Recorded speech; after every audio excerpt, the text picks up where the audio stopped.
आप लोगों ने देखा बिहार की राजनीति में बड़ा ड्रामा चला और आखिरकार नीतीश कुमार ने बहुमत पास कर लिया है और इनके पक्ष में 129 वोट पड़े हैं 243 वोटों में से।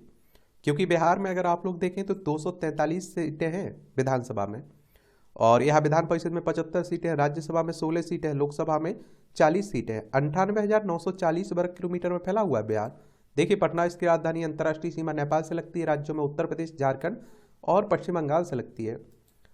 लेकिन कहा जा रहा है कि नीतीश कुमार जीत भली गए, लेकिन जो तेजस्वी यादव ने कल विधानसभा में भाषण दिया और सधे हुए शब्दों में दिया और जिस तरह से उन्होंने शब्दों का उपयोग किया, कहा जा रहा है कि आगे का रास्ता तेजस्वी यादव का बड़ा साफ हो चुका है इनके लिए।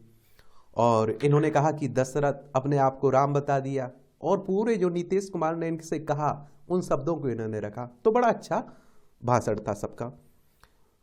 तो नीतीश कुमार ने किस तरह से बाजी पलटी है, इसी के बारे में हम लोग बात करने वाले हैं। तो बिहार विधानसभा में नीतीश कुमार ने फ्लोर टेस्ट जीत लिया है और उनके पक्ष में 129 वोट पड़े हैं। और जबकि मुख्य विपक्षी दल आरजेडी ने वॉकआउट कर दिया। हालांकि फ्लोर टेस्ट के कुछ घंटे पहले तक पूर्व डिप्टी सीएम तेजस्वी यादव ने राज्य में बड़े स्तर पर खेला करने की बात की थी। इतना ही नहीं, नीतीश के कई विधायक कल उनकी बैठक से ही नदारद भी दिखे। सिर्फ नदारद ही नहीं, बल्कि उनमें से 3 विधायकों के तो फोन भी स्विच ऑफ थे, जिसके बाद इस चर्चा तेज होने लगी थी कि विधायक कल से फ्लोर टेस्ट से पहले तेजस्वी की पाली में जाकर नीतीश को गच्चा देने वाले हैं। ऐसे में सवाल उठता है कि आखिरकार एक रात में नीतीश कुमार ने किस तरह से ये खेला कर दिया है और बाजी पलट दी है। और आपने देखा है कि तेजस्वी यादव की पार्टी के 3 विधायक जेडीयू में मिल गए, नीतीश कुमार के साथ मिल गए। तो विधायकों की मानी गई शर्तें, कहा जा रहा है कि बिहार में हिंदुस्तानी आवाम मोर्चा के 4 विधायक हैं और इन विधायकों का बहुमत साबित कराने में अहम रोल था। लेकिन फ्लोर टेस्ट के एक दिन पहले 6 विधायक आउट ऑफ कनेक्ट हो गए। उन्होंने राज्य मंत्री श्रवण कुमार के आवास पर पार्टी के विधायकों के लिए आयोजित भोज में हिस्सा नहीं लिया। हालांकि इनमें से 3 विधायक उसी दिन लौट आए और वहीं एक विधायक संजीव कुमार को झारखंड से बिहार में प्रवेश करते हुए पुलिस ने हिरासत में ले लिया था।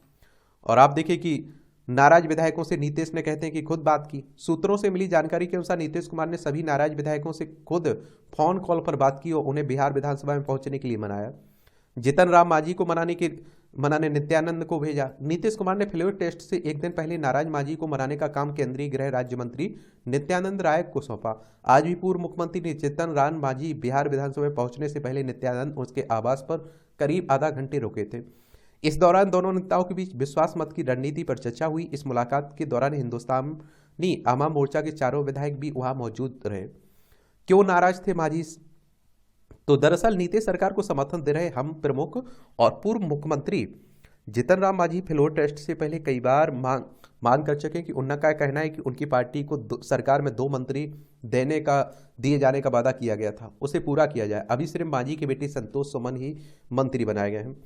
आनंद मोहन और अनंत सिंह के परिवार को साधा। तो नीतीश कुमार ने फ्लोर टेस्ट से पहले आनंद मोहन के बेटे और अनंत सिंह की पत्नी को साध लिया है। दोनों आरजेडी खेमे में थे। इसके अलावा प्रहलाद यादव भी सत्ता के पक्ष के खेमे में बैठे नजर आए। अनंत सिंह की पत्नी नीलम देवी मोकामा से विधायक हैं, जबकि आनंद मोहन के बेटे चेतन आनंद शिवहर से विधायक हैं। दोनों को लालू परिवार का करीबी माना जा रहा था। दोनों के नीतीश कुमार के पाले में चले जाने की वजह से आरजेडी का गेम प्लान खराब हो गया। अब चर्चा है कि आनंद मोहन की पत्नी जेडीयू के टिकट से वैशाली या शिवहर सीट से लोकसभा चुनाव लड़ सकती हैं। वहीं नीलम देवी को भी नीतीश कुमार की तरफ से बड़ा इनाम मिल सकता है। कहते हैं कि अनंत सिंह की रिहाई की भी चर्चा बनी हुई है। ये आप देख रहे हैं, दोनों बैठे हुए। फ्लोर पर नहीं पहुंचे एनडीए के 5 विधायक। जेडीयू के 3 विधायक बीमा भारती, दिलीप रॉय और बीजेपी के 3 विधायक मिश्री लाल यादव, रश्मि वर्मा और भागीरथी देवी फ्लोर पर नहीं पहुंची। फ्लोर टेस्ट से पहले कितने विधायकों का समर्थन था? ये बिहार विधानसभा में 243 सीटें हैं। यहाँ सरकार बनाने के लिए 122 सीटें चाहिए। फ्लोर टेस्ट से पहले एनडीए के पास 128 विधायकों का समर्थन था, यानी एनडीए के पास बहुमत से 5 ज्यादा विधायक थे। एनडीए में बीजेपी के 78, हम के 4 और जेडीयू के 45 थे। वहीं एनडीए को एक निर्दलीय विधायक का भी समर्थन था। दूसरी तरफ अगर आप देखिए विपक्ष की बात करें तो फ्लोर टेस्ट से पहले उनके पास 114 विधायक थे और जो कि बहुमत से केवल 8 कम थे। महागठबंधन में आरजेडी के 79, कांग्रेस के 19, लेफ्ट के 16 विधायक थे। इसके अलावा बिहार में असुद्दीन ओवैसी का पार्टी का भी एक विधायक है जो ना तो एनडीए में शामिल ना ही महागठबंधन में। और बिहार फ्लोर टेस्ट के बाद किसके पास कितना समर्थन रहा, तो बहुमत का आंकड़ा 122 था, एनडीए ने 129 इकट्ठी किए। और बीजेपी में आप देखते हैं कि 78, जेडीयू ने 43, आरजेडी के 3 विधायकों ने सरकार के पक्ष में वोट किया। विधानसभा अध्यक्ष महेश्वर हजारी ने वोट नहीं किया। और हम के 4 थे, निर्दलीय 1 था, महागठबंधन के 112, आरजेडी के 76, 3 विधायक सरकार के पक्ष में चले गए, कांग्रेस के 19, लेफ्ट के 16, एआईएम का 1 था।